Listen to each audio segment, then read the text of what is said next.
This channel does not promote any violent, harmful or illegal activities. All content provided by this channel is meant for an educational purpose only.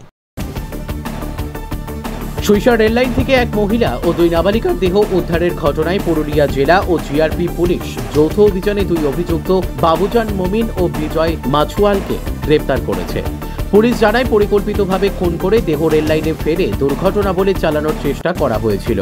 ধৃতদের বুধবার আদালতে তুলে 14 দিনের police হেফাজতের আবেদন জানানো হয়েছে। প্রাথমিক তদন্তে জানা গেছে নিহত কাজল মাছুয়ালের সঙ্গে বাবুজানের বিবাহ বহির্ভূত সম্পর্ক ছিল এবং বিজয়ের সাথে কাজল মাছুয়ালের অবৈধ সম্পর্ক ছিল। 10 তারিখ রাত্রিবেলায়, অ্যাকচুয়ালি 10 তারিখ 10-11 মিডনাইটে আমরা যখন খবরটা আমরা প্রথম পেলাম হচ্ছে সরিষা রেল স্টেশনের যিনি এসএমআর তার থেকে প্রথম খবরটা আমরা পাই, রেলওয়ে মেমো পাই যে 3টে ফিমেল বডি রেলওয়ে ট্র্যাকের ওপরে পড়ে আছে। তো তারপরে এই খবর পাওয়ার পরে যেরকম জেলা পুলিশ গেছিল সেরকম পুরুলিয়া জিআরপিএস থেকেও অফিসাররা যায় ওখানে। তো সেটার উপরে ভিত্তি করে যখন সুরথাল ইনকোয়েস্ট যখন করা হচ্ছিল তখন দেখা যায় যে তাদের কিন্তু মানে যে ইনজুরিটা আছে সেটা শুধুমাত্র রেলওয়েজ ইনজুরিজ নয়। তো ন্যাচারালি তারপরে আমরা একটা সুমোটো কমপ্লেন্টে, যেহেতু তখনও ওগুলো আননোন ডেড বডিজ ছিল, সুমোটো কমপ্লেন্টে আমরা মার্ডার কেসই স্টার্ট করেছিলাম। মার্ডার কেস এবং তার সাথে প্রমাণ লোপাট এবং কমন ইন্টেনশন এইরকম ধারা দিয়ে আমরা একটা মার্ডার কেস স্টার্ট করেছিলাম।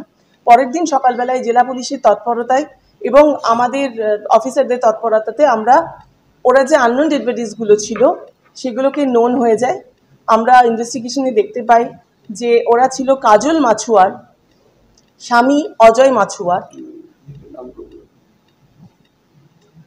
কাজল মাছুয়ার এবং আরও দুজন মাইনর, একজনের বয়স 13-14 এবং একজনের বয়স 7। তারপরে এদেরকে পোস্টমর্টম করানো হয় এবং ওনাদের বাড়ির লোকের সামনে ওনাদেরকে বডিগুলো হ্যান্ডওভার করা হয় এবং ওনারা ওনাদের কাজগুলো করেছেন।